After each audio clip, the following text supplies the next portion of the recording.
Por favor, la primera pregunta. De ese paciente de 40 años que acude a la consulta, odinofagia, no sé qué es dolor. Una semana de evolución, alza térmica, 38, disfagia, pérdida de peso. ¿Cuál es el diagnóstico? La respuesta correcta es B. O sea, mira, hay fiebre. Cuando hay fiebre es infecciosa, donde sea. Ya es infecciosa, no puede ser inflamatoria. La inflamación sube, puede subir hasta 37,5, pero cuando es infección siempre 38,5. La respuesta correcta es B.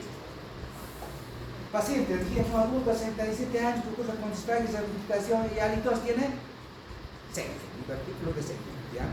Y el examen que deben solicitar, y ustedes deben solicitar es, ¿cuál es? Escograma, escografía, endoscopía. La respuesta correcta es nada. La respuesta correcta el escograma. Primero, como estudio contrastado, el escograma va a haber el divertículo. Como estudio contrastado del examen, está el divertículo simple, barato, económico. Va a haber divertículo, ¿no? Y después las imágenes están. La respuesta correcta es A. Paciente masculino de 70 años que consulte con antecedentes de accidente, ya ese dato, antecedente de accidente cerebrovascular. La disfagia es, la respuesta correcta es B, video de evolución. Ya, video de evolución. Porque el paciente tiene secuela, aparte ustedes quieren saber si está este problema neurológico, el problema es este. Dice acá, el paciente tiene secuela de un problema neurológico. El problema es la disfagia, pero la disfagia es alta. En esos casos, el médico sabe, esto es la videodiaglución. Ese es el médico sabe. Después correcta es D. Vamos a la cuarta. Paciente femenino de 25 años, posterior a pérdida familiar, emociona un cuadro depresivo, severo, disfagia, mudo. Sospecha de un globo parín. Estos pacientes, ¿cuál es la respuesta correcta? Dice, tiene dificultad para la deglución. Dificultad para deglución de sólidos. B, mejora en transmisión de líquidos. C, dificultad para... ¿Cuál es la respuesta correcta? B. Si es paciente que está ahí, tengo un nudo, dale agua y vas a pasar el síntoma. La respuesta correcta es B. La respuesta correcta es B. Todo lo que se habla acá se anota. No solamente anota el texto, nada. ¿Ya? La respuesta correcta es B. Quinta pregunta. Paciente masculino de 62 años que cursa con 4 meses de evolución con disfagia progresiva para solo el líquido, además de pérdida de 10 kilos en los últimos 6 meses, tiene antecedente de ERGE.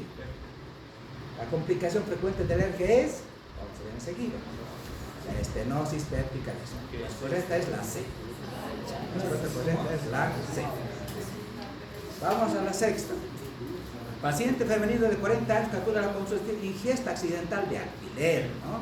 Hace 48 horas de evoluciona con claro dolor y disfagia. El examen indicado soltar de inicio es... ¿De inicio?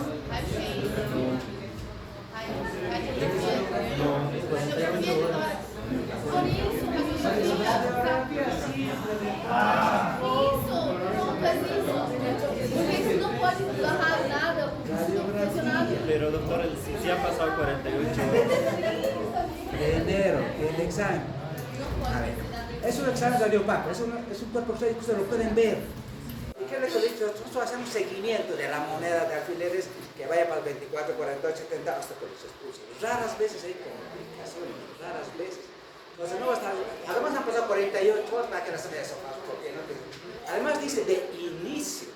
¿Cuál es el examen de inicio básico? Ahí va a ver la moneda, ahí va a ver la ciudad. ¿Qué hemos dicho? En la clase. Bueno, paciente de 22 años con asma. Paciente con asma, evoluciona con disfagia progresiva para solo líquido, clínicamente estable, sin antecedente patológico previo, cuyo examen físico es normal. Su probable diagnóstico es C, esofagitis o sinofilis, la principal causa de disfagia en la mujer es esofagitis o sinofilis. 8. Paciente de 60 años del Valle Alto con antecedentes de Chagas con clínica de disfagia esofágica estructural para acalasia secundaria de Chagas. Los exámenes a solicitar, ¿cuál es la respuesta correcta? ¿Cuál es la respuesta correcta? Todos pues. Fíjense, en la pregunta está la respuesta. Los exámenes a solicitar. No les he dicho el examen a solicitar. afectarán todo. Esofagoscopía, claro, vamos a ver el pico de pájaro. La endoscopía, vamos a ver el esófago agrandado. Manometría, porque es un trastorno motor. Los 3 exámenes se deben estar en estos casos. ¿Ya? Todos son correctos. Miren, una palabra confunde el examen. Por una palabra pueden perder su residencia. Por una pregunta. Así es el examen, chicos. Entonces sale llorando, pero doctora, una palabra. Por una palabra. Porque aprendan a leer, a analizar todo el concepto. Ahí está la clave. Porque ustedes tienen esa especialidad, no se va a quedar con medios generales. Ustedes tienen que ir allá. Para eso nos vamos a preparar. Bueno, vamos a la segunda, la otra. Dice, paciente femenino de 44 años con disfagia intermitente para sólido líquido sin pérdida de peso, o sea, dolor torácico, cuya endoscopía, mira, cuya endoscopía, manometrías son normales. Su probable diagnóstico es una disfagia estructural, no, pues si su endoscopía es normal. Es una disfagia motora, no, porque la manometría es normal. Es una disfagia funcional. La respuesta correcta es B. B. Vamos a la 10. Paciente de 17 años, masculino, ingresa con antecedente de ingesta accidental de huesos de pescado, todos los días llegan a emergencias, de 24 horas, erupción con disfagia para solos. ¿Qué examen le debemos solicitar? Nada, ya le fuimos a hacer su hueso de pollo, no se ve nada. Esofagoscopía rígida. Va a hacer esofagoscopía, lo van a retirar el hueso de pollo.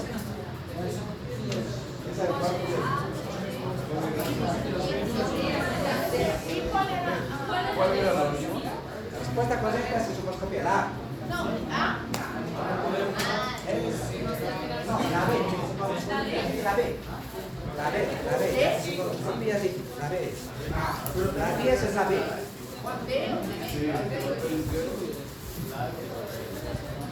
¿Por qué va a hacer una endoscopía? ¿Por qué pasa una endoscopía? Tú tendrías que dormir.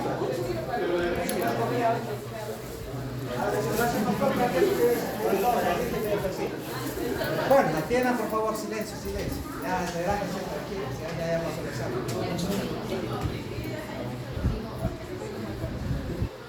Tiene 4 exámenes más, sáquense. 4 exámenes más para tragarse. Bueno, vamos a comenzar, vamos a ver esta parte de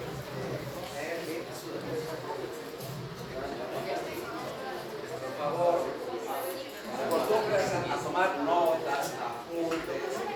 Siempre hay cosas importantes que en las clases las vamos a pasar. Vamos, enfermedad por reflujo gastroesofágico. Vamos a hablar de la EMA. No me dice enfermedad por reflujo gastroesofágico. Ya. Silencio.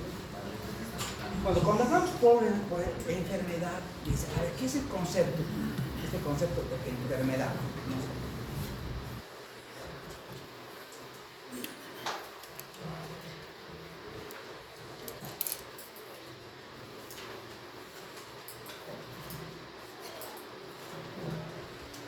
Debo entender 2 cosas principales. ¿Ya? Normalmente cada persona, durante su vida cotidiana, puede tener un reflujo fisiológico, ¿sí o no? Sí. Después de una ingesta abundante o copiosa y peor, con grasas, ¿no? Entonces realmente tenemos un reflujo fisiológico transitorio. No es fisiológico. Claro, también fisiológico porque es algo que el organismo lo necesita. Imagínense, si usted tiene un estómago, atención, a ingerir bastante cantidad de líquido de comida, atención a ese estómago. Y gracias a Dios, ¿qué hacen las grasas? Relajan el esfínter esofágico inferior. La Coca-Cola, los cítricos, las gaseosas, el café, relajes. Por eso que cuando ustedes consumen café, pues tienen que tener ebulsos muchas veces. Pues relaja el esfínter, lo tienen a cabo muchas veces.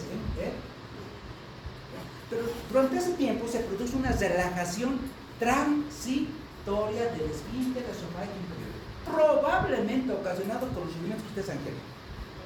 Pero eso es fisiológico, porque es transitorio.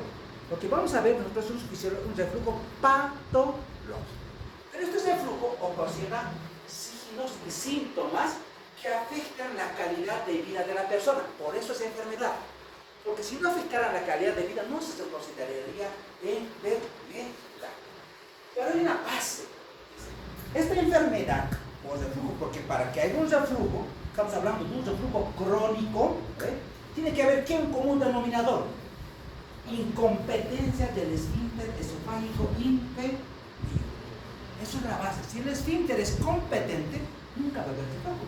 Pero si el esfínter es incompetente, disfuncional, va a haber cosas que vamos a analizar, causas que hacen que este esfínter sea incompetente.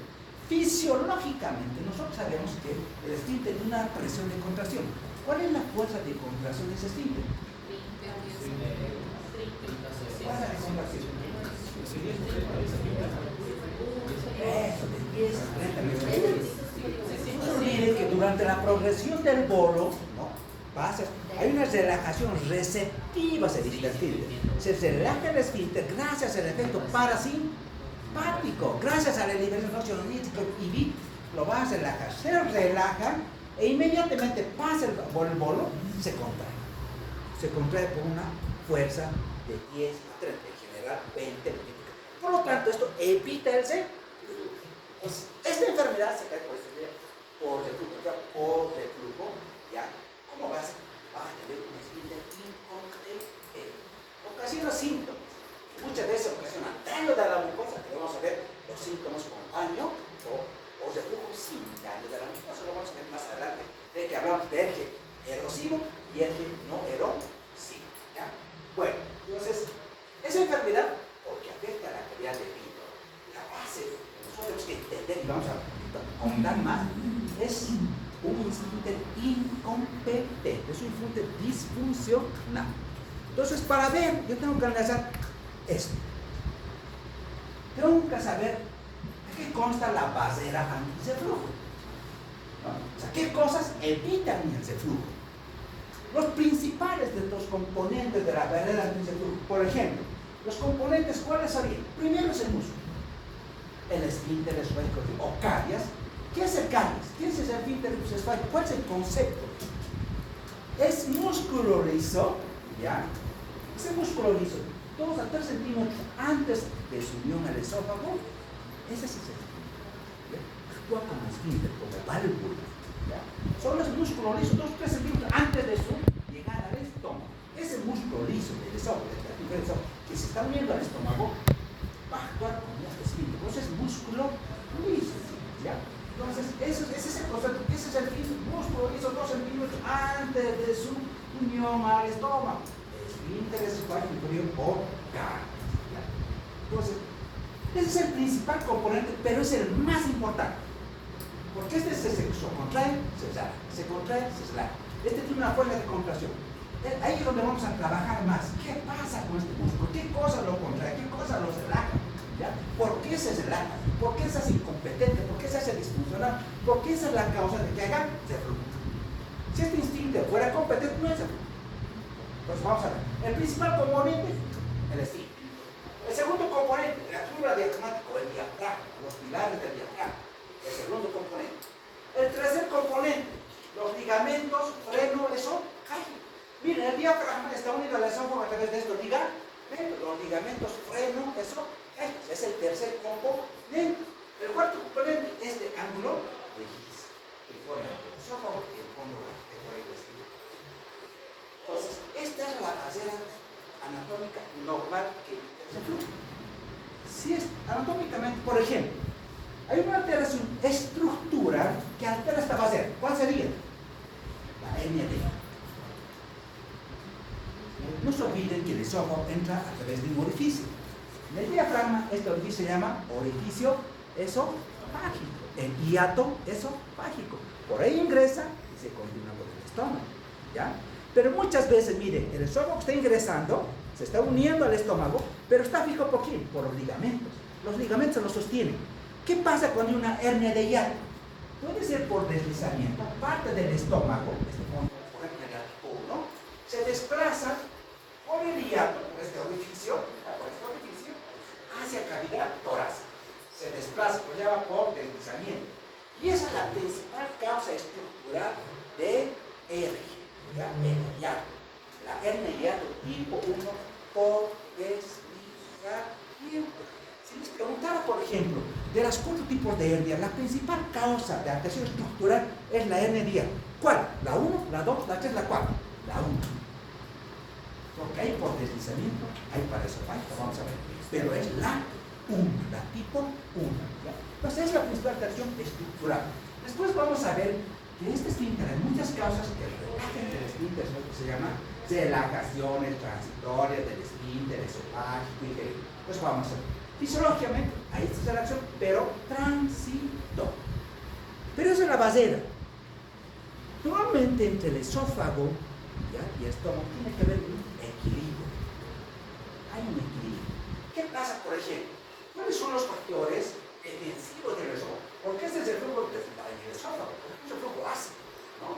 Y hay cosas que dañan, pero hay cosas que lo van a proteger. ¿Qué cosas lo van a proteger? Primero el esfínter, el cáliz, ese mismo, ¿ya?, y toda la basera. ¿Será importante la peristalsis esofágica? Por ejemplo, una enfermedad sistémica, la esclerodermia, altera la peristalsis esofágica. Hemos dicho que la peristalsis es un mecanismo de defensa. Se encarga del clearance esofágico, de la limpieza del esófago. Si ese peristaltismo está alterado, va a haber reflujo. Porque no se olvide que todo el tiempo los alimentos se fluyen. ¿Y qué lo baja? ¿Qué lo desciende? ¿Qué lo limpia? El peristaltis. Hemos dicho cómo lo hace. Ahí activa su sistema nervioso mientético. Ahí actúan sus neuronas sensitivas. Ya no los meca, los quimioreceptores. Los quimioreceptores perciben este ácido, mandan la información a esta manera y empieza a desencadenar el peristaltismo y otra vez el ácido sube constantemente lo baja.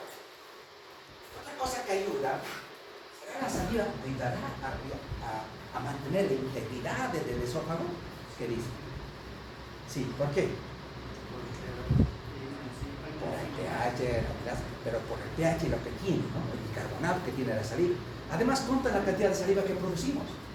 1000 ml por día de leche alcalina con bicarbonato, ¿no? Pero ¿qué pasará en una enfermedad?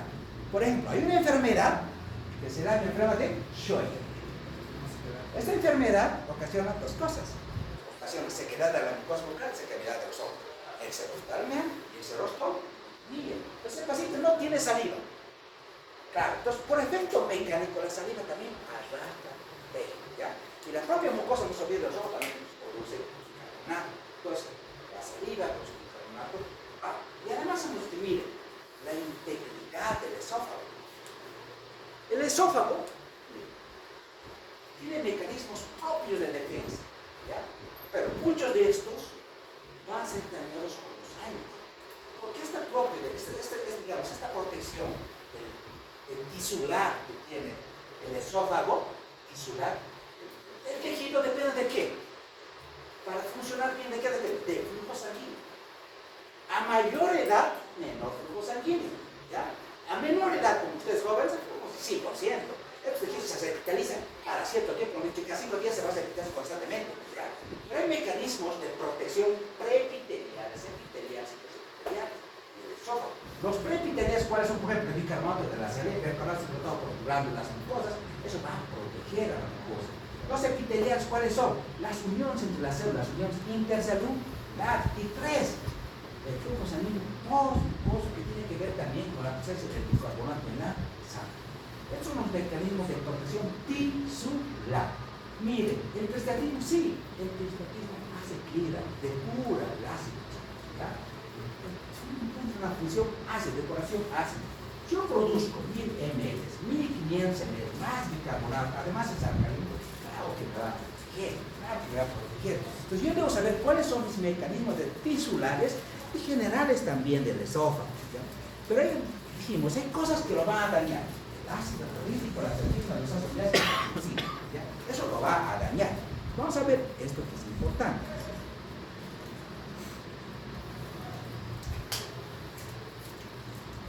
¿Por qué? ¿Qué cosas incrementan la presión del esfínter? ¿Qué cosas disminuyen la presión? Anatómicamente, fisiológicamente, el parasimpático, ¿qué va a hacer? ¿Relajo o agua? Relajo, claro, porque la mente dice, el parasimpático siempre es digestivo, no hace relajo, el simpático abajo, perfecto.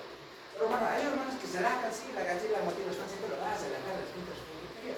Y hay hermanos que lo contraen, el organismo controla de manera nerviosa y de manera hormonal, ir controlando el funcionamiento, si es y apertura del esfínter inferior.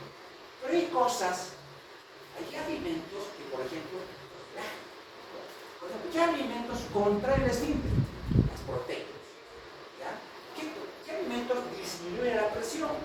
Chocolate, las grasas, la mente, la alimenta, el tabaco, ¿ya? La postura. Pero los alimentos no los relajan. Pues que nosotros sentimos relajación y algo. ¿Ya? Relajación y algo. Pero hay medicamentos que también, esto es importante, ¿por qué? Porque mire, mi paciente puede tener una enfermedad para hacer flujo. Y resulta que mi paciente también es asmático. Mi paciente asmático utiliza ¿qué? Tiofilina, broncodilatador. Pero resulta que la tiofilina los relaja el esfínter. Mi paciente va a tener, mire, un círculo vicioso. Hace flujo, y el mismo reflujo desencadena el asma más, o teofilina, más relajación, un círculo vicioso. ¿Ya? El que nunca va a salir de la crisis. Entonces, ¿qué hoy voy a hacer? Ojo, nada teofilina, se va a poner broncodilatador. Pues tengo que buscar medicamentos, por ejemplo, nitratos o nitritos, relajen las vías del estómago inferior, ¿no? Pues eso es importante porque el paciente puede venir con dolor torácico, un problema coronario, porque es típico que los pacientes con el que tengan dolor torácico por reflujo, ¿ya? Pero uno confunde, me duele acá, doctor, tengo un dolor, tengo estoy mal del corazón. Ya, tranquilo, le voy a dar un nitrato, le voy a dar un nitrito, le voy a dar un nitrito, le voy a dar. ¿Qué va a hacer los nitratos? Vasodilatar con la parte coronaria. Si es coronario, mejorar.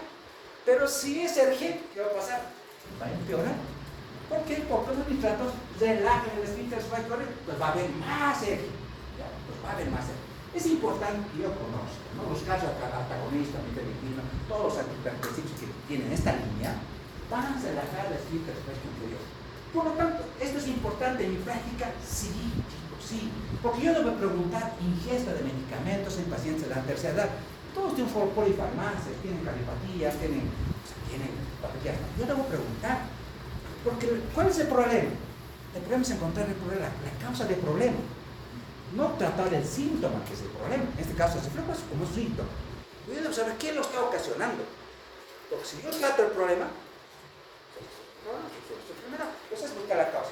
Y muchas veces, chicos, el problema está con los medicamentos, pero el problema está con los alimentos. Hay pacientes que hablan, doctor, y toda la noche, tiene mucho alergia, primero, no puedo tirar su medicación. Pero ¿cuál era el vicio? El chocolate. Para mí los chocolates, ya los de azúcar, esos chocolates, ¿qué se llaman? Los chocolates para ti, ¿no ven? Los que cada noche me es chocolate, sin eso no duele. Claro, pero es chocolate que es lo que estaba ocasionando. Relajación del esfínter, presión mayor. Pues, ¿qué es lo que hemos hecho? Cero, ¿no?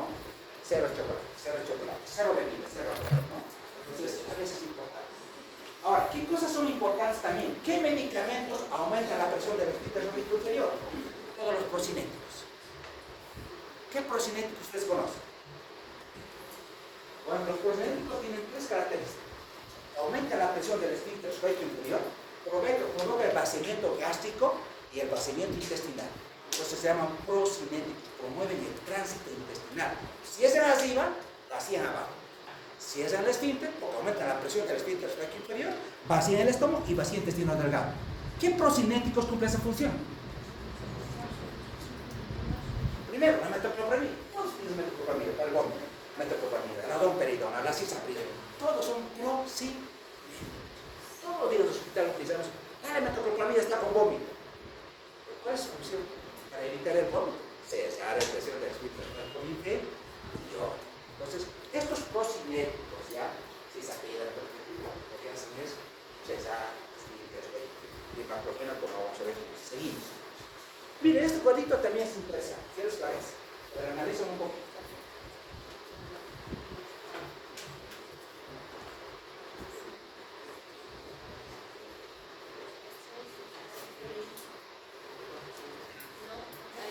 ¿Cuál es una del doctor?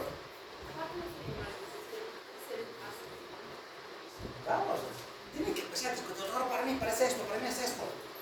Nada, tenemos que salir, chicos, nada. Medicina, para mí, cada gráfico nos tiene que servir, para nuestra práctica. No está ahí, no, está ahí. ¿Sabes cuál es esto? ¿Cuánto tiempo he trabajado? O sea, cada gráfico lo trabajo. No vengo, no hago control copia, no. O sea, trato de ser responsable por lo que hago, chicos, es que nada. Pero miren, este gráfico es muy importante, muy interesante. ¿Por qué? Porque si yo tenemos que saber qué componentes tiene ese flujo. ¿Qué cosas daña el esófago? Entonces, el reflujo puede ser ácido o puede ser no ácido. ¿Ya? Vamos a ver, por ejemplo, yo voy a hacer la pHimetría. La pHimetría, doctor, me dice el reflujo es normal, su pHimetría es normal. Entonces no es ácido. Puede que sea no ácido. No es ácido el reflujo. Pero, ¿qué cosas dañan eso? ¿El ácido clorhídrico? Sí. ¿La pepsina? Sí. Pero mire, el organismo, ¿cómo es, no? El organismo, ¿qué es lo que produce? ¿Pepsina o pepsinógeno? Pepsinógeno. ¿Quién activa? ¿Quién hace que se transforme de pepsinógeno a pepsina? El ácido clorhídrico. El ácido clorhídrico. ¿Ya? Mira, le voy a dar un ejemplo que es importante en el caso de la importancia del pH y de la pepsina. Nosotros en el hospital todos los días tenemos hemorragia digestiva, ¿ya? O úlcera. Al final de la úlcera, ya, de la hemorragia o úlcera, se forma un coágulo de fibrina. Perfecto. ¿Y la fibrina es por qué? ¿Qué es lo que hacemos en un hospital? Lo que hacemos es agasar, ¿ya? Omeprazol, 5 ampollas de omeprazol en 500 cc de fisiológico para 24 horas. Hacemos infusión. Lo objetivo es subir el pH arriba de 6. Cuando yo subo el pH, pero ahí tengo que saber, ¿cuánto es el pH normal, doctor? ¿pH normal? ¿Cuánto? Nada, te voy a anotar. ¿Cuánto es, doctor? pH normal del estómago. 2.0, chicos, de 1 a 3.5, 2.0 en promedio. El pH es ácido, es 2.0. Desde ahí tengo que saber. Imagínense, estoy hablando de flujo y yo no sé cuál es el pH normal. Ya me aplacé, ¿no? Ya me aplacé, para comenzar me aplacé. Tengo que saber lo normal para hacer lo normal. Miren, de un pH de 2, lo voy a subir a un pH de 6. Todos los estudios han demostrado que haciendo esta infusión a esas dosis, ¿ya? 8 miligramos, 5 ampollas, ¿ya? En 500 para 24 horas, logramos subir el pH arriba de 6. ¿Cuál es el objetivo de subir el pH arriba de 6? Lo voy a alcalizar, pero al mismo tiempo lo voy a inactivar a la pepsina. Porque la pepsina se activa en medio ácido. ¿Ya? Ella experiencia un pH por debajo de 3.5, no es chocho, ella hace estrago, ¿no? Degrada las proteínas, las hace estrago, ¿no? Pero la voy a inactivar, ese pH se inactiva. Entonces, al inactivarla, no se olviden que la pepsina es proteolítica, degrada proteínas, ¿ya? Y el coágulo de fibrina es una proteína, entonces me la va a degradar. Entonces, al inactivarla, la pepsina, yo estoy estabilizando el coágulo de fibrina. Por lo tanto, cero hemorragia. Vean qué importantes son sus conocimientos de fisiología para entender la patología. Porque si no voy a hacer, sé que sirve esto, lo mismo. No. Debemos saber por qué lo estamos haciendo. ¿Ya? Entonces, ojo. La pepsina es ácido dependiente. ¿Ya? Trabajan juntas, sin plato. Pero aquí no se hace tan ácido. Si yo, por ejemplo, si el problema es ácido, tengo que suprimir la producción de ácido. Voy a suprimir la producción de ácido clorhídrico. Y para suprimir la producción de ácido clorhídrico, voy a utilizar IBPs. Omeprazol o ranitidina. Voy a suprimir la producción del ácido clorhídrico. Voy a hacer que no se forme. Porque este es el responsable que me daña el estómago. Él ocasiona eso, él ocasiona inflamación, él ocasiona úlcera, él ocasiona hemorragia, él ocasiona todo. Mi objetivo es anular su producción. Ese es mi objetivo para que me haga daño. Pero al mismo tiempo, si le estoy inactivando esto, estoy inactivando a esto. Porque al suprimir puede ser que sea un pecharcarín, ¿no? Pero hoy, por ejemplo, hay un aspecto colateral que me parece importante, que lo conozco, ¿ya? Hoy leía una revista y decía, esto parece interesante. Por ejemplo, los pacientes dicen que cuando tú te suprimes el pH, vas a hacer un pH que sea ácido. Normalmente el pH ácido es bactericida, mata las bacterias. ¿Ya? Esa es su función. Por eso, por ejemplo, los terapistas dan ranitidina, no dan omeprazol. ¿Ya? Porque tratan de suprimir, pero no mucho, no como lo hace el omeprazol. ¿Ya? Entonces, si yo suprimo el pH, lo voy a hacer un medio alcalino, ¿qué pasa con las bacterias? Empieza a producir la población de tipo infeccioso. Si hay condición subimos el pH, las bacterias, el paciente que esté intubado en la terapia intensiva siempre se va broncoaspirando. Pero como el pH no las puede matar, yo lo he hecho, alcalinizadores están reproduciendo, claro, y le hacen neumonías por broncoaspiración. Entonces, la importancia del pH, la importancia de esto. Entonces, lo fundamental es anular esto, ¿no? Pero muchas veces hay reflujo duodenogástrico. ¿Ya? Ahí empieza a salir las sales biliares, y junto con las sales biliares, ¿quién sale? Otra enzima, que también es dañina, la tripsina. La tripsina. ¿Pero quién activa la tripsina? Vamos a mostrar, ustedes capítulos. Hay alguien que la activa la tripsina, porque la tripsina es la responsable de la pancreatitis, ¿no? La activación prematura de la tripsina es la pancreatitis. Normalmente la tripsina se activa en el intestino, no se activa en el páncreas, por si no ocasiona pancreatitis. La activa la enterosinasa. ¿Ya? La enterosinasa, esta la activa la tripsina y esta activa al resto de las enzimas. No se olviden que la tripsina también degrada proteínas, es proteína. ¿Ya? Entonces, hay la importancia de eso. Por tanto, hay métodos de diagnóstico que me permiten ahora determinar si el reflujo es ácido, si el reflujo es débilmente ácido o el reflujo es no ácido. Vamos a ver de la pH intensiometría. Ahora yo puedo saber, antes solamente podíamos ver, solamente ves el pHmetría, ver si es ácido, sí, el problema es responsable de ser ácido. No, ahora yo puedo determinar si es ácido o es no ácido, porque los responsables de enfermos pueden también ser no ácidos. ¿Ya? Entonces, hay la importancia de qué es lo que se fluye. Bueno, entonces vamos un poquito ahora entonces en materia, decimos que en aquellos países donde, por ejemplo, los hábitos de vida no son tan saludables, claro, los pacientes que consumen mucho hamburguesas y todo, ¿no? Los Estados Unidos y nosotros en general, ¿no? Todo comida tan chata, ¿qué pasa? ¿Qué tiene la hamburguesa? ¿Qué tiene lo que ver? ¿Qué es lo que tiene McDonald's? ¿Qué es lo que tiene? Gracias, el chocolate, imagínense. Entonces, aparte de que esto, la mala alimentación, ocasiona sobrepeso, obesidad. La obesidad ya es un factor de riesgo, ¿ya? Para él, la obesidad ya es un factor de riesgo. Imagínense ahora la alimentación, doble factor de riesgo. Ese gordito que ya tiene ese flujo, le doy más grasas, más chocolate, ahora el mayor reflujo, doble factor de riesgo.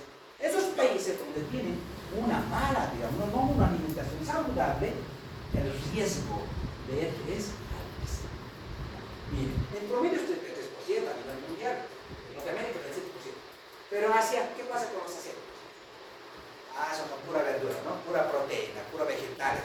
Claro, si cerca las proteínas aumenta la presión del esfínter inferior, estas nunca van a tener eje. Y miren su incidencia y su prevalencia. Pues miren la importancia de la dieta salud. En general la dieta salud, chicos, en la parte nutritiva es muy importante. ¿Ya? La dieta para todo es muy, muy importante en la dieta saludable.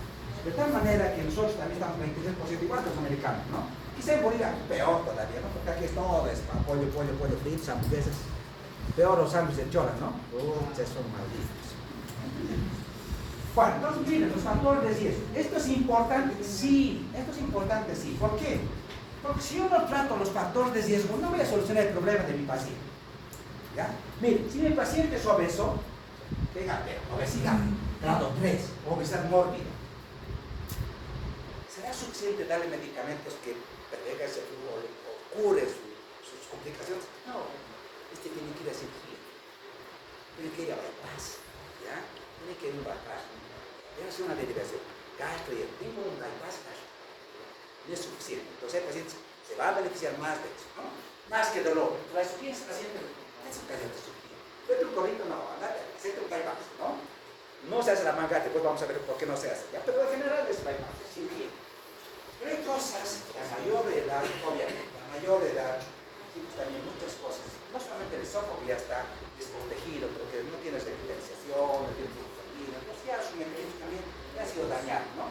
A mayor edad hay una complicación, métase a su cabeza. A mayor edad, mayor frecuencia de hernias. En general, todas las hernias inguinales, sexuales, epigastales, umbilicales, hay hernias. Y las hernias hiatales no son la excepción. Entonces, todo paciente que es sinergia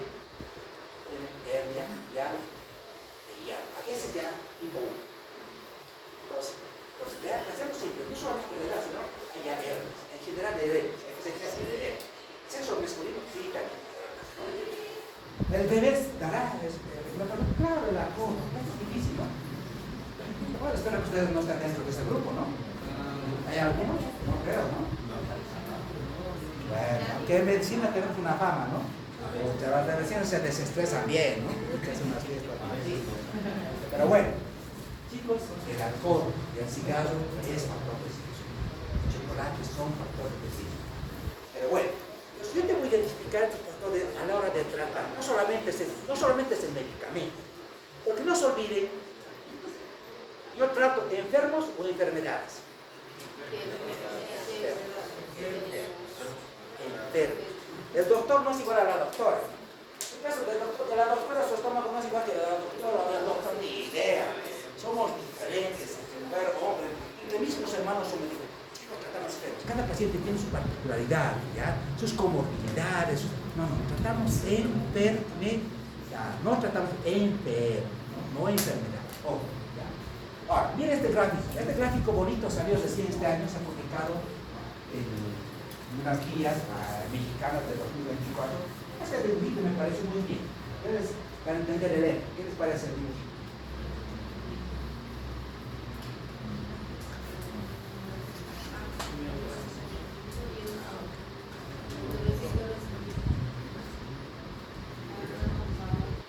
¿Qué les parece?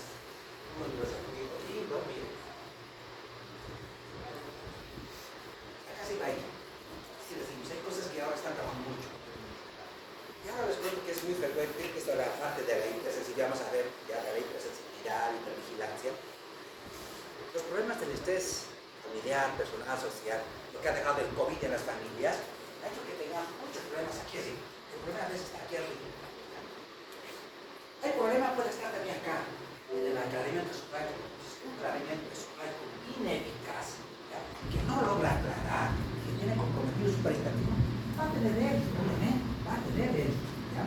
Cuando la resistencia epitelial también está alterada o muy sensibilizada, vamos a hablar en términos de hipersensibilidad y dos funcional, ¿ya? ¿Qué es propio de las mujeres? ¿Ya? Pero bajamos, seguimos bajando. ¿Qué pasa con el esfínter esofágico inferior? Aquí están las hernias ya. Aquí están las relagaciones transitorias del esfínter. Seguimos bajando. El problema puede estar acá, en el esfínter, o el problema puede estar acá abajo. Va a ser a mí. Por ejemplo, ¿las embarazadas tendrán alergia? Sí. Por aumento de la presión abdominal, ¿no? Por aumento de la presión. ¿Qué se ha cansado?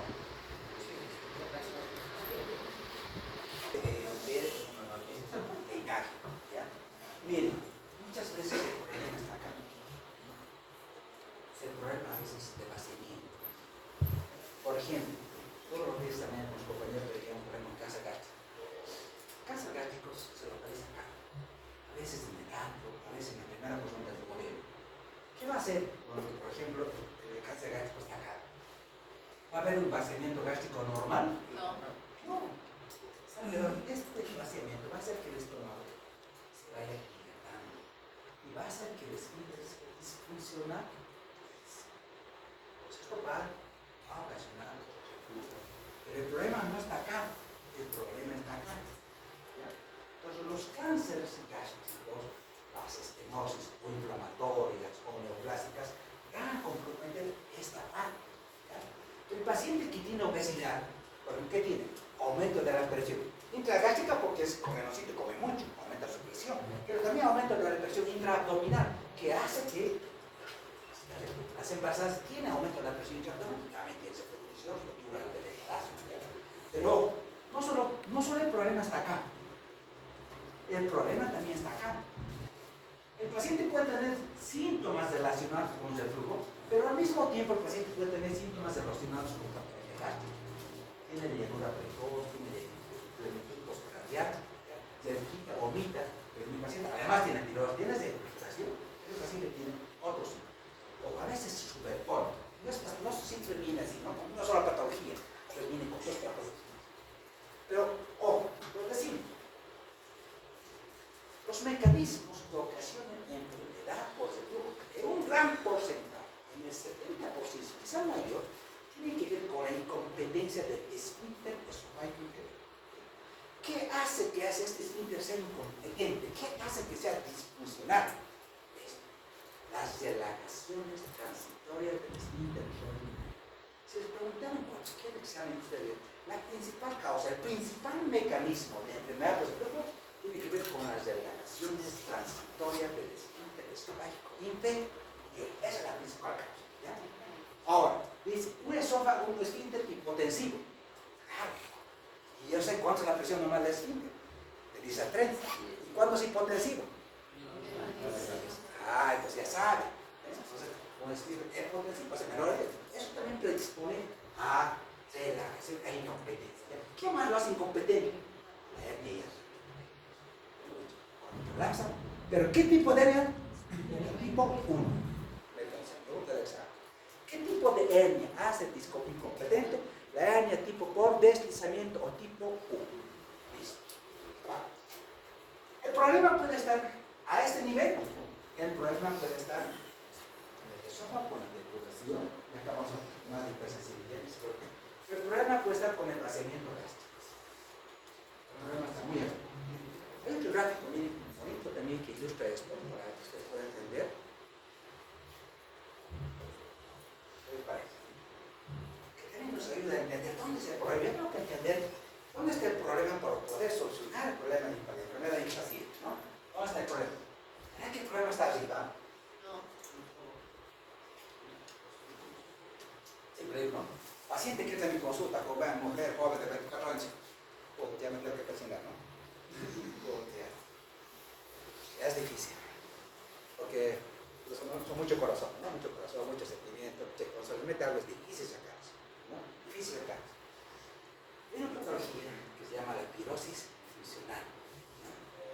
Estos pacientes tienen eso, hipersensibilidad somática, hipersensibilidad.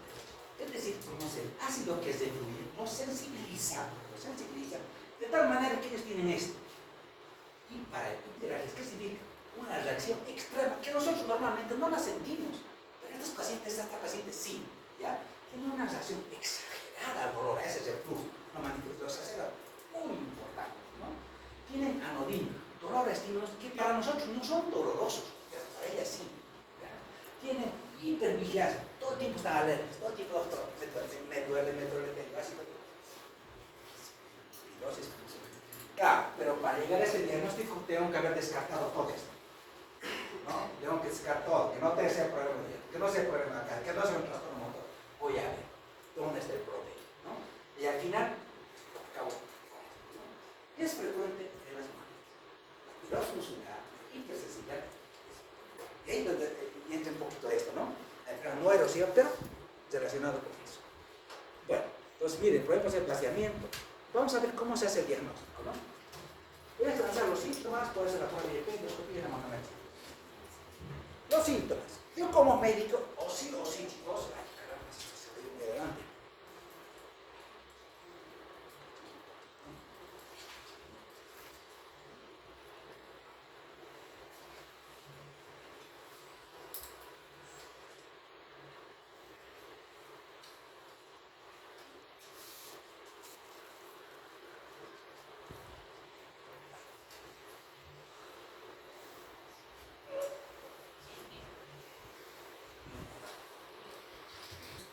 Debo conocer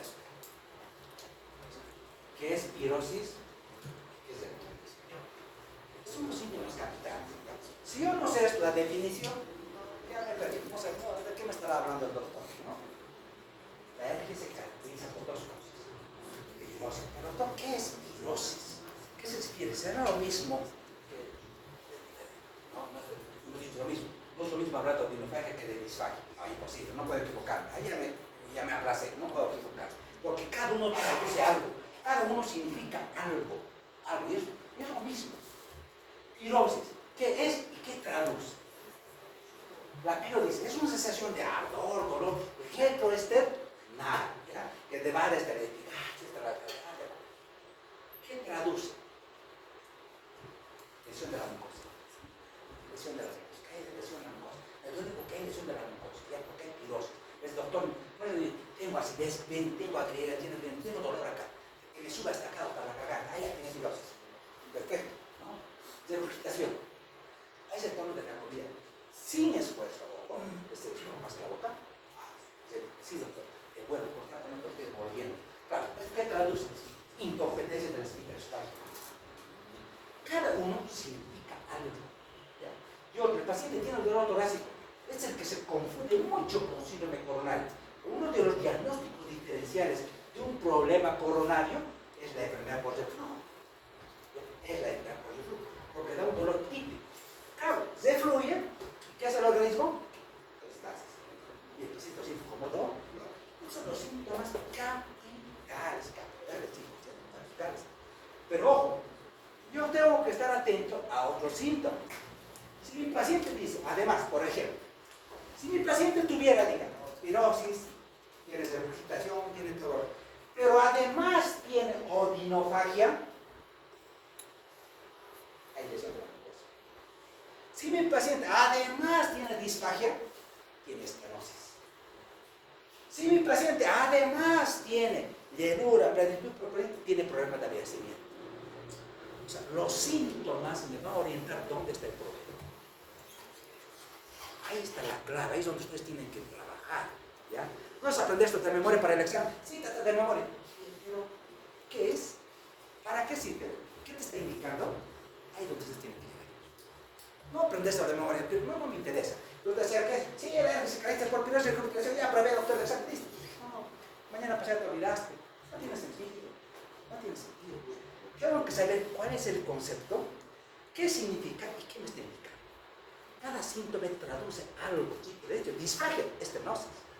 Odinofagia, esofagitis. ¿Ya? Pirosis, hay reflujo. Llenura precoz, vaciamiento. Esa es la clasificación que siempre se maneja desde 2016 en síntomas esofágicos, síntomas estos. Esto es lo típico, ¿no? Pirosis, esto es lo típico. Miren, estos son los daños de la mucosa, ¿no? Vamos a ver de esofagitis. Cuando hay un flujo ácido, este ácido obviamente va a dañar a la mucosa porque hay una incompetencia crónica de larga data. Un paciente con una hernia de hiato, ese flujo va a ocasionar ¿qué? Lesión de la mucosa, y esa lesión se llama esofagitis erosiva, inflamación del esófago. Tiene, aparte de los otros, el paciente puede tener esto, pero se traduce con odinofagia. Vean la importancia del síntoma. La importancia del síntoma. Ahora, el paciente, si tiene ese flujo, va a tener estenosis y va a tener disfagia. Su paciente, si tiene cáncer, ¿tendrá disfagia? Es doctor. Si tiene un adenocarcinoma, tiene disfagia progresiva y está. Muchos adenocarcinomas son del tercio distal. Ahora son más frecuentes. Vamos a ver, los cánceres son del tercio próximo del tercio distal. Del tercio distal tiene que ver con adenocarcinoma. Por reflujo, por hernia, por obesidad, por todo.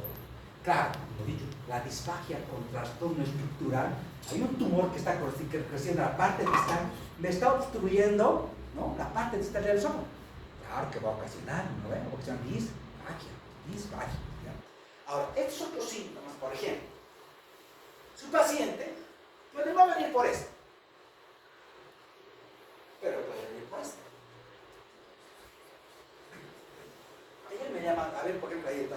Esta semana todos me han consultado, ¿no? Todos para estar con problemas de familia y no sé qué me pasa. Y en la noche, me hago, doctor, me hago. ¿No ves? Se me ha levantado 2 veces, casi me muero. ¿Qué lo ocasionó? El reflujo. El reflujo es ocasionar la soltado la casi fascinato. Entonces, el reflujo ocasiona síntomas respiratorios.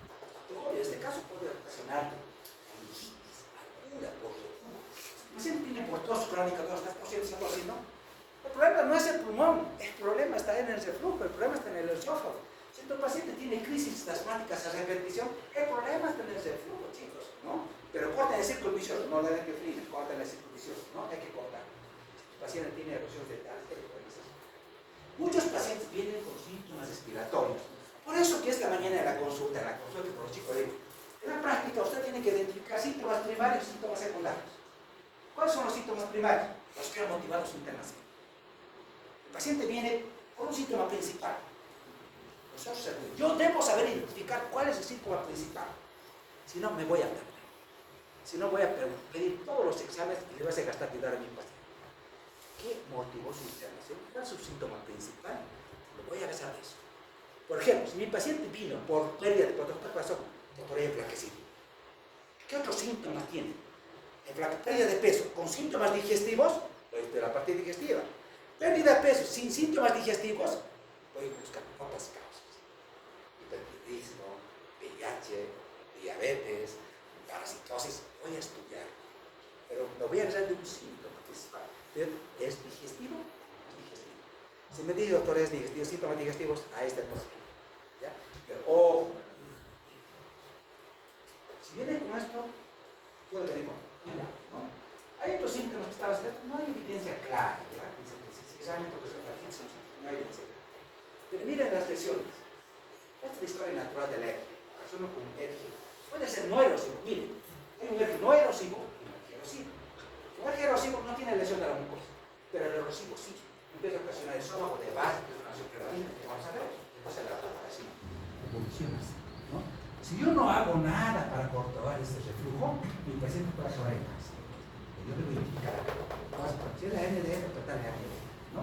Entonces, ¿cómo se hace el diagnóstico? El diagnóstico siempre tiene que ser primero clínico, ¿no? Los síntomas. Si el paciente tiene síntomas típicos de ergegiriosis y fluctuación, pero ojo, siempre no tiene síntomas de alarma. ¿Cuáles son los síntomas de alarma? Anemia. ¿La disfagia será un síntoma de alarma? Sí. Si el paciente tiene disfagia, ahí está el chavo. Es un síntoma de alarma. Algo de esta oración. ¿Ya? Después viene la anemia, la pérdida de peso, un síntoma de alarma. Si no tiene síntoma de alarma, puede ser la prueba terapéutica con IBPS. No necesita el descuento. No necesita el descuento. Entonces, por ejemplo, este paciente que tiene síntomas tipo de alergia, este paciente joven, con alergia, le voy a hacer la prueba terapéutica con IBPS. Si yo sé que el ácido daña la mucosa, esta ocasión, esta lesión, probablemente ya con esofagititis, voy a suprimir el ácido. Entonces voy a utilizar los IBPs, ¿no? Los inhibidores de la bomba de protones, ¿por qué? ¿Por qué? Voy a suprimir el ácido. Le voy a dar una dosis cada durante 4 semanas, pero si mi paciente tiene síntomas extra digestivos, le va a dar dos tomes. Durante 4 semanas. Si mi paciente mejora, o por lo menos mayor al 50%, hay una respuesta positiva. Ya el paciente tiene una por reflujo. Si no mejora, le tengo que hacer endoscopia. Pero dice acá, una prueba negativa no descarta el ojo. Entonces, el segundo examen que yo le voy a hacer es la endoscopia. ¿Ya? La endoscopia. Pero la endoscopia tiene dos cosas fundamentales. Miren, la endoscopia, por un lado, es lo más importante, me va a biopsiar, va a tomar biopsias. Hay dos enfermedades que dependen de la biopsia. ¿Qué enfermedad depende de la biopsia? Y tiene un diagnóstico histológico que es fundamental para el manejo. La esofagitis eosinofílica, el esófago de grasa. Es fundamental. No puedo manejar estas dos patologías sin biopsia. No puedo manejar. ¿Ya? Entonces, ven estas lesiones de la mucosa endoscópica y el endoscopista la va a biopsiar. ¿No? Listo. Si se me está quedando una causa, ¿no? Me he dicho una causa de disfagia de la esofagitis eosinofílica y es anillos. Pero lo ve y lo biopsia. Me va a dar más de 15 eosinófilos por campo y ya he hecho el diagnóstico. Pero bueno, los pacientes con disfagia, síntomas de alarma, que no se ponen a tratamientos refractarios, con sospecha de estas patologías, les voy a mandar endoscopia. Siempre con IBPs, 4 semanas, no le voy a administrar, porque hay que evitar IBPs, porque va a dar falsos negativos. Miren, se han hecho varios estudios y han visto, del 100% de los estudios, el 60% tenían una endoscopia. Todos tenían síntomas de ERGE. Todos, el 100% del paciente. Pero el 60% la endoscopia era normal. Pues estos son que se clasifican como ERGES, pero no erosivos, no hay lesión en la mucosa. ¿Ya? En cambio, un 30% tiene lesión de la mucosa. De ahí viene, hay un ERGE con lesión, sin lesión. Esta es sin lesión. ¿Ya? Esta es con lesión. Y si hay lesión puede haber varios, ¿no? Y el 60% es no erosivo y el 30% es erosivo. Vamos a encontrar lesiones en la mucosa. Y hay que se clasifica, ¿no? ERGE no erosivo, se pierde el 70%. Cuando el ERGE no es erosivo, la causa de estos pacientes del ERGE puede ser hipersensibilidad y dosis funcional. Pero cuando el paciente tiene una alergia erosiva por daño del ácido, los PICD ya tenemos nosotros de Barrett, ya se ha hecho el diagnóstico, ¿no? Tiene una enfermedad por reflujo crónica. Ya se ha hecho el diagnóstico. Es una enfermedad, además, erosiva, porque está dañando algo cosa.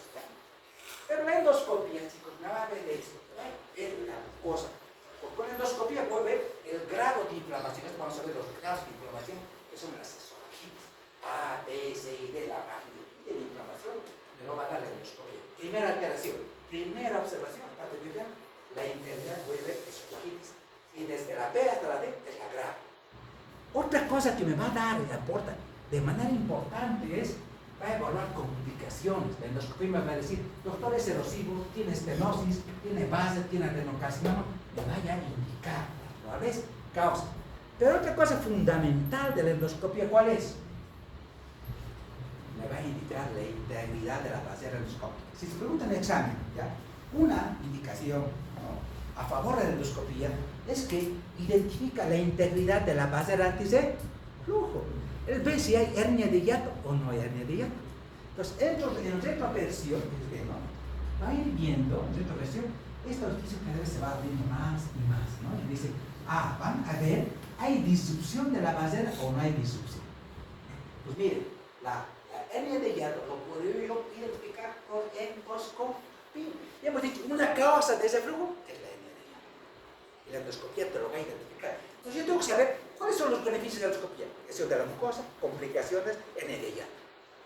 Y biopsia, se dio sinofilitis y se va. Es muy importante. Yo sepa eso, ya ganó algo, ¿no? Ya sé, es lo que, solo eso necesito saber, más nada, ¿no? Solo eso. Entonces, las pruebas funcionales ahora son, ¿no? Ya tengo síntomas, tengo endoscopía, pero quiero ver si esa lesión, ¿ya? En el caso de que, digamos, la endoscopía fuera normal, o una endoscopía normal no descarta eso, porque puede ser no erosivo. Entonces, quiero ver otra prueba. Tengo que ver el pH, que si es pH positivo o pH negativo. Entonces, el primer otro examen que voy a ver es la pH-metría de 24 horas. Voy a medir el pH. Ya le voy a poner una sonda con sensores de pH al pacientito con un Holter, hasta donde va a monitorizar todo el pH de ese sólido, ¿no? Va a ver cuántos eventos de ese flujo tiene 24 horas, cuánto es el tiempo de explosión ácida, si está asociado con sus síntomas. Se va a hacer una interpretación, una lectura de ese pH, ¿ya? De ellos, lo que nos interesa a nosotros es esto, por ejemplo, el tiempo de explosión ácida, ¿ya? Dice, cuando el tiempo de explosión ácida es mayor a 6%, es patológico, está confirmando alergia, que el paciente tiene una alergia, además el pH es mayor a 6%, ¿ya? El tiempo de explosión es mayor. En esos pacientes, ojo, ¿ya?, donde no es concluyente, a veces es necesario hacer el pH. Entonces, miren, ya con una pH-metría, más pH-metría, voy a confirmar con las lesiones y con el pH, un pH con tiempos mayor a 6%, estoy confirmando el diagnóstico de la hernia. Pero solo la pH-metría mide el reflujo ácido. Hemos dicho, hay ácido y no ácido, ¿ya? Este mide el reflujo ácido, pero me mide durante 24 horas. Entonces, lo voy a colocar de esta manera, ¿no? Sensores de pH, de equipo de deportes, voy a monitorizar y voy a hacer la interpretación. El tiempo de explosión es lo que me interesa. Pero quiero monitorizarlo durante 96 horas. Entonces, viene la cápsula Bravo. Se inserta una cápsula en el esófago con endoscopio, y esta capsulita que está en la parte del esófago se llama la cápsula Bravo. Me va a medir el pH durante 96 horas. Si yo, digamos, en 24 horas no es concluyente, puedo utilizar este método durante 96 horas. O sea, si durante 24 horas ya puedo determinar si es pH ácido o no ácido, durante 96 va a ser mejor, ¿no? Solo es costoso, ¿ya? Solo es costoso. Igual, solo mides el flujo ácido, solo mayor tiempo. Pero, ¿cuál es el más importante? ¿Cuál es el estándar de oro para medir ese flujo ácido o no ácido? La pH más la impedanciometría. Miren, estos canales, estos sensores de pH que colocan una sondita al paciente, pero también tienen sensor de impedancia. Estos sensores de impedancia me permiten, ¿ya?, la pH más impedanciometría, una sola cosa, medir el pH ácido y no ácido. Estos anillos de impedancia, miren, los clasifican si ese flujo es ácido, menor 4, técnicamente ácido, es alcalino. Además me dice si ese flujo es gaseoso, es líquido o es mixto. Entonces, la pH impedanciometría es el diagnóstico de oro y el diagnóstico está él. Pero no siempre está la casa, porque dos. ¿Le hago manometría o no? Sí, después más repetir. Siempre y cuando yo no haya llegado al diagnóstico y esté sospechando de un trastorno motor, ¿no? O al paciente, ¿no? Todo paciente con ERGI que va a ser sometido a la cirugía debe hacerse manometría, pregunta de examen, ¿ya? Todo paciente todo paciente que va a ser debe hacer manometría. ¿Por qué? Porque si yo opero a un paciente con trastorno motor, lo que le he hecho probablemente no le sirve, ¿no? Le va a ofrecer más complicaciones. O sea, tengo que asegurarme que su problema no sea trastorno motor. Además, si tuviera trastorno motor, ¿sabe el cirujano? Si el paciente solamente requiere una cirugía, la va a ser otro tipo de cirugía. La va a ser la funduplicadura no total, va a ser parcial. Entonces, eso es importante, ojo. Hay más que todo la importancia de la manometría, descartar un trastorno motor, que tenga el problema de la peristasis del esfínter. Antes de hacer todo cirujano, pide la manometría. Si esto está alterado, la técnica ya no hace la funduplicadura total, sino la parcial, ya no la total. Bueno, entonces pues yo he llegado al diagnóstico y tengo una enfermedad, ojo, ¿no? Por endoscopía tengo eso que dice, por pHmetría más impedanciometría, tiempo mayor al 100%, y he hecho el diagnóstico de él, ¿no?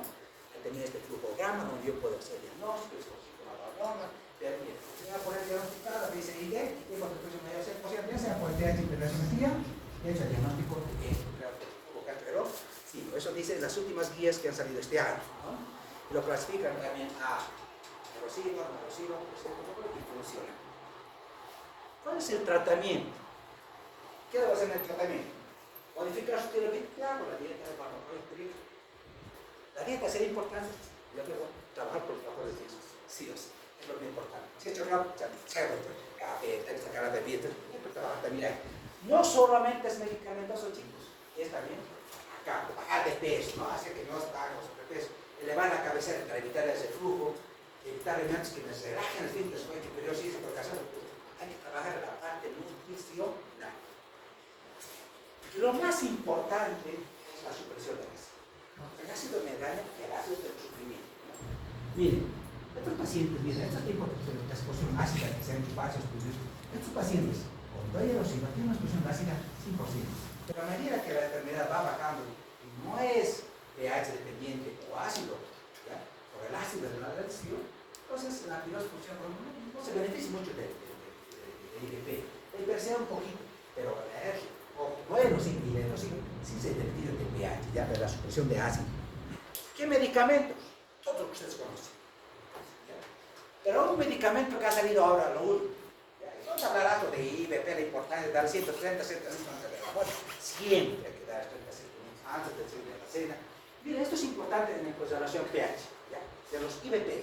Si nosotros comparamos tres medicamentos, el omeprazol, mantiene el pH intragástrico mayor a 4 durante ¿cuánto tiempo? 10 a 14 horas. Yo no voy a dar ranitidina. ¿Cuánto tiempo voy a mantener el pH intragástrico? 16. Yo prefiero dar omeprazol. Ya se me cayó la ranitidina. ¿Ya? Todos los estudios demuestran esto. Pero miren, el último IBP, los famosos PCAPs que han salido, el vonoprazol, la reprazol, el levaprazol, estos son los IBPs ahora de moda.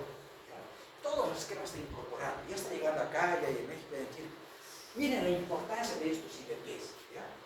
Elevan el pH intragástrico arriba de 4 durante 24 horas. Son mucho más potentes. ¿Ya? Una vía probética 4 veces más. La primera dosis suprime el ácido, son rápidos, potentes, y no necesitan alimentarse antes o después de los alimentos. Estos medicamentos están mejorando las tasas de replicación del Helicobacter altísimas. Si antes radicábamos al 80%, cuando estamos llegando al 95%. ¿Por qué hacen estos? Por ejemplo, ¿qué pasa con el Helicobacter? El Helicobacter en las gastritis, en las gastritis, se crea un medio alcalino, él vive un medio alcalino, ¿no? Se crea su nube de amonio, eso vamos a ver, ¿no? ¿Qué pasa con los IBP? Si yo suprimo la producción de ácido, ¿qué está haciendo? Voy a recanizar su medio donde vive. Le voy a crear un falso hábitat. Y es feliz, ¿no? Qué bonito, me ha creado un falso hábitat, ahora me voy a reproducir mejor. Y ahí le pego con los antibióticos. Plum. Cuando él está replicando. Ahí Entonces, mientras más supresión, más erradicación. Entonces, estos medicamentos, ahora todos los que están entrando los pecadores, el suprimir, si durante 24 con 2 puedes suprimir el PHS, ¿pensarás ni tú? No, pues las tasas de que se han subido, ¿no? Los japoneses han comenzado a utilizar, entonces los protocolos que están empezando a utilizar esto, ¿no? Los pecados, los pecados. Ya el omeprazol ha pasado a la historia, ¿no? El segundo que ha pasado a lo que en los hospitales estamos utilizando ahorita es omeprazol, ¿no? Ustedes van a escuchar, es omeprazol. ¿Por qué es omeprazol? A ver, ¿qué me dice? ¿Por qué es omeprazol? Usted sabe, ¿no? ¿Por qué no omeprazol?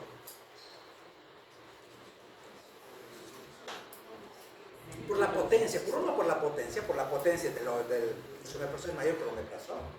Y por otro es por el tipo de metabolización. ¿Ya? El omeprazol se metaboliza por las enzimas GIPS 490, por el genérico, tiene metabolización hepática. El omeprazol no tiene metabolización hepática. Hay estudios que han hecho en México, en Colombia. Hay dos tipos de pacientes, los metabolizadores rápidos y los metabolizadores lentos. Así como que unos, por ejemplo, con poca cantidad de cerveza nos mareamos rápido, y otros pueden tomar 2 o 3 días y están salitos, tranquilos, ¿no? Ellos no lo metabolizan como nosotros. ¿Ya? Entonces, unos metabolizados rápidos lo eliminan rápido el fármaco, el omeprazol. Si su paciente tú le das omeprazol y el doctor es metabolizado rápido, lo va a eliminar rápido el omeprazol. Por lo tanto, su acción va a ser nula. ¿Ya? Si es lento, claro, pero es difícil. Y hay hecho estudios que en estos lugares, en estos países, hay alto metabolizado rápido. Entonces dicen ellos, yo me voy a asegurar, yo no sé si mi paciente es o no metabolizado rápido. Para obviar ese paso, voy a utilizar un medicamento que en ese momento no se metaboliza en el hígado. Y es el esomeprazol. No tiene metabolización. Entonces me garantizo el éxito del tratamiento, ¿no? Ya no voy a obviar este paso. Entonces, y además la vigencia es mayor. De tal manera que el esomeprazol ha mejorado. ¿Ya? Lo otro, para las relajaciones transitorias se utiliza el bacofeno, pero el bacofeno que disminuye la segunda temperatura crea muchas veces efectos colaterales a corto plazo, somnolencia, mareo, casi no se utiliza, ¿no? No se utiliza. El tratamiento quirúrgico, claro, es lo ideal en muchos casos, ¿ya? La cirugía o si les preguntan, ¿cuál es la fundificatura total? Porque la fundificatura, miren, es como crear un anillo utiliza el fondo del estómago para crear ese refuerzo del esfínter que se llama funduplicatura. Ya va a crear una cosa alrededor de del esófago, con el propio estómago, se llama funduplicatura. Esta cirugía antes de flujo lo que va a hacer es reforzar la base antes de flujo. Entonces, ¿qué se llama? Funduplicatura total de Nice. Esa es la cirugía quirúrgica de elección. Que sepan eso. También, ¿ya? Hay también una parcial, pero la de excelencia es la misma. Se sigue haciendo varios procesos, ¿no? ¿En quién está indicado? Especialmente pacientes refractarios, pacientes obesos, con hernias gigantes, refractarios de tipes. Ojo, estos son buenos candidatos. Miren, se aseguran los cirujanos que tengan así tipos de hernia, que tengan una pertenencia patológica, que tengan otras cosas. Es decir, se aseguran que el problema del hernia sea ácido. El problema es el ácido. Porque, ojo, ¿no? Si el problema no es el ácido, hay el problema, el éxito no es igual. Si el problema es el ácido, pero es refractario, pues el éxito del tratamiento es igual. Ahora, si el paciente es obeso, tiene un grado 3, claro. De esto, ¿cuál es la mejor cirugía en pacientes obesos? El bypass gástrico, ¿ya? No la manga gástrica, solamente la gástrica. En esos casos, la cirugía de flujo está indicada a los pacientes, pero tienen que hacerse un bypass gástrico, ¿no? El último que está saliendo ahorita son estos anillos magnéticos que colocan en el esófago o la fundipliquera endoscópica, que todavía están haciendo muchos estudios, pero que ya están entrando al mercado, ¿no? Para también reforzar la barrera antes de flujo. Pero en pacientes que tienen hipersensibilidad visceral, fibrosis funcional, terapia psicológica, primero persínense, ¿no? Es difícil de manejar estos pacientes. Son muy difíciles de manejar, ¿no? Y después, ¿para qué se va a complicar? Mándeselo al psicólogo primero, después al psiquiatra, ¿no? No traten de manejar los medicamentos, porque una vez que manejen comienza es muy difícil. Escalar y desescalar es muy difícil, ¿no? Por la tolerancia, por la dependencia, es muy difícil. Las guías dicen, ¿no? Obviamente los que manejan esto, ¿no? Neuromoduladores, amitriptilina, todo, sí, pero son de manejo de especialidad, ¿no? pero que ustedes sepan que a veces se benefician de la acupuntura y la hipnoterapia, ¿no? Bueno, y la próxima vamos a hablar de las complicaciones, ¿ya? Aquí